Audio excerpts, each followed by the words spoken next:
అందుకని ఒకప్పుడు గుహ మహర్షి శపించాడు శివుడికి, నువ్వు కలియుగంలో లింగదారుడివే కానీ నీకు ఆకారం అంటూ లేకుండా. కానీ ఇక్కడ శంకరుడు ముఖంతోనే పుట్టవలసి వచ్చింది. ఆ పుట్టడానికి కారణం ఏమిటంటే ఇదంతా ఒకప్పుడు ఒక అరణ్య ప్రదేశం. ఈ అరణ్యం పేరు గోవింద అరణ్యం అని పేరు. ఈ గోవింద అరణ్యంలో వామదేవుడంటే ఒక మహర్షి లోక కళ్యాణార్థమై నారాయణుని యజ్ఞాన్ని సంకల్పించుకున్నారు. ఆ యజ్ఞానికి సమస్తమైన దేవతలకు కూడా ఆహ్వానపరిచారు. మనలో 4 చాతుర్ములు, బ్రాహ్మణ, క్షత్రియ, వైశ్యులు, శూద్రులు, 4 తెగల వాళ్ళు.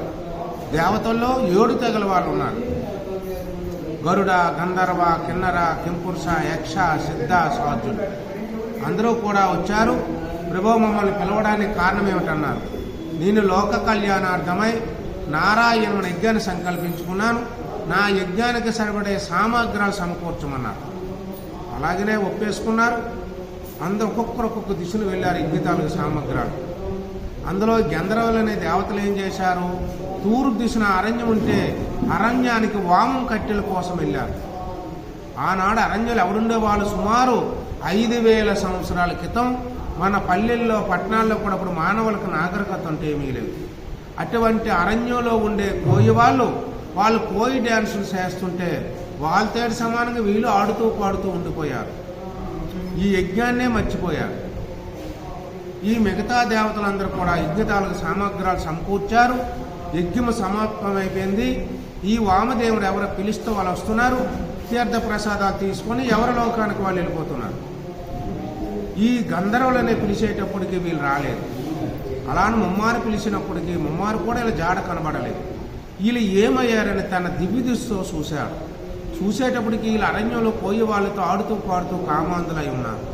వామదేవుడు కోపం కలిగి, నా యజ్ఞాన్ని మీరు భంగపరిచారు కాబట్టి మీరే కోయి కన్యలతో ఉన్నారో మీకు అదే రూపం వచ్చును కాక అని చెప్పించాడు.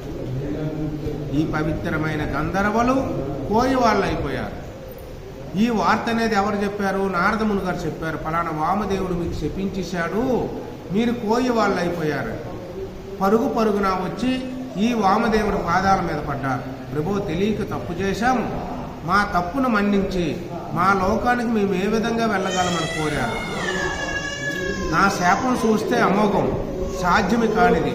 ఇక్కడ శంకరుడు ద్వాపరే గంతం కలి ప్రారంభంలోనే మధుకు మనగా విప్ప చెట్టు అని తెలుసు కదా. విప్ప చెట్టు అంటే సంస్కృతంలో మధువృక్షం అంటారు, తెలుగులో విప్ప చెట్టు అని అర్థం. మధుకు మనగా విప్ప చెట్టులో శంకరుడు ముఖంతో పుడతాడు. ఆ ముఖదర్శిని మీకు ఏనాడు కలుగుతుందో అప్పుడు మళ్ళీ మీ రూపాలు మీకు వస్తాయి. అంతవరకు కోయి వాళ్ళుగా ఉండండి అని చెప్పేసి తన లోకానికి ఆయన వెళ్ళిపోయాడు. ఏ శపించబడి గంధర్వులే ఇదే అరణ్యంలో కోయి వాళ్ళుగా పుట్టారు. చిన్న కుటీరాలు ఏర్పరచుకుంటూ కందమూలాలు తింటూ ఎలా జీవనోపాధి చేస్తున్నారు. వీళ్ళందరికీ ఒక కులనాయకుడు ఉండేవాడు. ఆయన పేరు చిత్రసేన గంధర్వరాజు. రాజు అని పేరే కానీ ఆస్తుపాస్తులు అంటూ ఏమీ లేవు. ఆయనకి 2 భార్యలు, ఒక ఆవిడ కోయావిడి, ఒక ఆవిడ జంగపావిడి. వీళ్ళకి జీవనోపాధి ఏమిటి? ఇప్పుడు మనం అభిషేకం చేసే లింగమే ఆనాటి కథకు విప్ప చెట్టు. ఎప్పుడు ద్వాపర యుగంలో. ఆ చెట్టులో ప్రత్యేకత ఏమిటి? ఏ చెట్టు అనేది ఋతుధర్మాన్ని బట్టి పువ్వులు కాయలు కాస్తుంటారు. ఆ చెట్టు ఋతువుతో సంబంధం లేదు. 3 కాలాలు నిత్యం కూడా పుష్కలంగా పువ్వులు పోస్తుండేది. చెట్టుకు 2 కొమ్మలుండేవి. ఈ రాజు చూశాడు, ఇదేమిటిది? ఈ అరణ్యం చూస్తే ఎన్నో విధాల చెట్లున్నాయి, ఎన్నో విప్ప చెట్లు ఉన్నాయి. దేని ఋతువు వస్తే అది పూస్తుంది, లేకపోతే మోడిగా ఉంటుంది. ఇది ఎప్పుడు చూసినా నిత్యం కూడా పువ్వులు పోస్తుంది, మన జీవనోపాధి పనికొస్తుందని రాజు ఏం చేశాడు, ఆ చెట్టును ఆక్రమించుకున్నాడు. చెట్టుకు 2 కొమ్మలు ఉండేవి, కింద పుట్ట ఒకటి ఉండేది. ఈ 2 భార్యలకి చేరో కొమ్మ పంచిపెట్టాడు. ఈ పువ్వులు అమ్ముకొని జీవించండి అని. ఈవిడింటి ఒక రోజు ఆవిడింటి రోజు ఎలా కాపురాలు పెడుతుండేవాడు. ఈ కోయావిడేంటి, ఆవిడికి శుచి శుభ్రతంటూ తెలియదు. తెల్లవారే లెగ్గానే ఆవిడ వాటో కొమ్మ దగ్గరికి వెళ్ళి కంప పెట్టి వచ్చేటప్పటికి ఆవిడికి ఎప్ప పువ్వులే పడుతుండేవి. ఈ జంగపావుడేంటి, మహాశివ భక్తురాడు. తెల్లవారే లెగ్గానే పక్కనే వంశధార నది ఉంది. నదికి వెళ్ళి కాలపుచ్చములు తీర్చుకొని ఆ చెట్టు కాడకు వచ్చి దీపము దూపము నైవేద్యం పెట్టి ఓం నమశివ అని పంచాశ్రీ మంత్రం జపిస్తే ఆమె కొమ్మ నుండి బంగారు పూలు పడుతుండే. వీళ్ళిద్దరూ కూడా ఒకే సావుకరి పూలిస్తుండేవాడు. ఈ సావుకారు ఏం చేసేవాడు, ఆ కోయావిడికి పిండి తౌడు నూకలంటూ ఇస్తుండేవాడు, ఈవిడికి సాయిపప్పు సన్నవి మంచి మంచి రసవర్కలు ఈవిడికి ఇస్తుండేవాడు. ఇలాగ కొన్నాళ్ళు అవుతుండగా ఈ ఇద్దరు భార్యలు కూడా ఒకేసారి ఆ సావుకారి కాడు భేటైపోయారు. ఈ కోయావిడి చూసింది, వారవలేకపోయింది. ఇదేమిటి సావుకారి, ఒకే చెట్టు పువ్వులు ఇద్దరము తెస్తున్నాము, నాకేంటి పిండి తౌడు నూకలంటూ ఇస్తున్నావు, నా సవతకేంటి సాయిపప్పు సన్నబియ్యం ఇస్తున్నావని.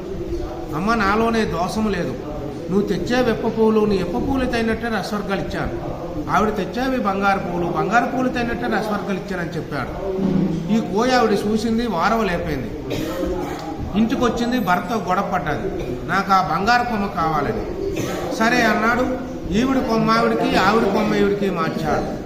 కొమ్మలైతే మార్చాడు కానీ భక్తిని మార్చలేకపోయాడు. ఈ కోయావిడికి ఎప్పు పువ్వులే పడుతున్నాయి, ఈ జంగపాడికి బంగారు పువ్వులే పడుతున్నాయి. మరో రోజు మళ్ళా సావుకారి గారికి వెళ్ళి, కోయావిడి, నేను ఆ బంగారు కొమ్మ పువ్వులు